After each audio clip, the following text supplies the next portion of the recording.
বন্ধুরা, দেখতে পারতেছেন ছাদ বাগানের আরেকটি ফল গাছ।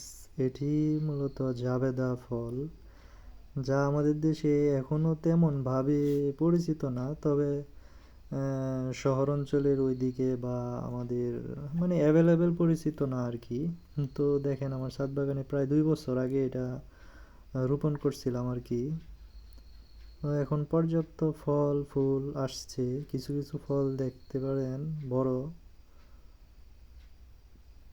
কিছু মাঝারি আকারে আছে, কিছু কোটি আকারে আসছে। এটা মূলত 21 লিটার জিও ব্যাগে লাগানো হয়েছিল আর কি 2 বছর আগে।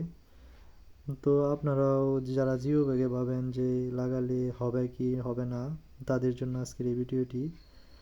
তো দেখেন, গাছের পর্যাপ্ত পর্যালোচনা করলে এবং সঠিক যত্ন নিলে অবশ্যই ভালো ফলন আশা করা যায়। গাছের পরিচর্যা করতে হলে নিয়মিত গাছকে খাবার দিতে হবে, পানি দিতে হবে, এটাই স্বাভাবিক।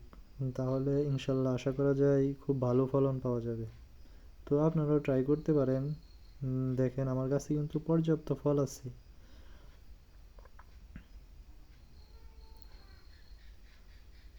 তো আশা করি ভিডিওটি আপনাদের ভালোই লাগছে। তো এরকম আরও ভিডিও পেতে অবশ্যই পাশে থাকবেন। ধন্যবাদ।